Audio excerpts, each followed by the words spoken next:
বিয়ের এক মাস না যেতেই সোশ্যাল মিডিয়ায় গুঞ্জন শোনা যাচ্ছে মা হতে যাচ্ছেন মেহজাবিন চৌধুরী। বিয়ের জন্য 13 বছরের অপেক্ষার সুফলটা আসলে কি এত তাড়াতাড়ি দিলেন কিনা মেহজাবিন, সেই প্রশ্নটাই জট পাকিয়েছে নেটিজেনদের মনে। কেননা যেখানে প্রিয় নায়িকাকে মধুচন্দ্রিমাই দেখা গেল না, সেখানে হুট করে এমন খবরটি যেন মেঘ না চাইতেই বৃষ্টি ঝরার মতো। তো চলুন জেনে নেওয়া যাক এমন ঘটনার মূল রহস্যটা আসলে কি।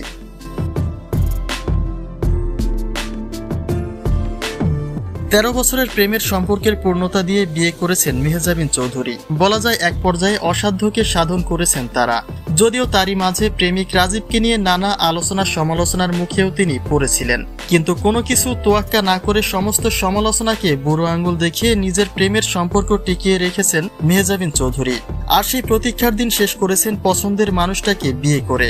কিন্তু বিয়ের এক মাস না যেতেই এবার জড়িয়েছেন অন্তঃসত্ত্বা হওয়ার গুঞ্জনে। মেহজাবিন তার বিয়ের শুরু থেকে শেষ পর্যন্ত নানা আলোচনা সমালোচনার মধ্য দিয়ে বিয়ের অনুষ্ঠান শেষ করেছেন। শুভাকাঙ্ক্ষীদের প্রশংসার জোয়ারে ভাসলেও সমালোচকদের নজরে পড়েছেন বিভিন্নভাবেই। তাই বিয়ের 2 সপ্তাহ না যেতেই যে অন্তঃসত্ত্বার খবরটি নিহাত একটি মিথ্যে অপপ্রচারণা, সেটা আর বলার অপেক্ষাই থাকে না। কিছু সংবাদ মাধ্যম খবরের হেডলাইনে লিখেছেন মা হতে যাচ্ছেন মেহজাবিন, কিন্তু এমন কোনো খবর আলোচ্য ব্যক্তিদের কারো কাছ থেকেই জানা যায়নি।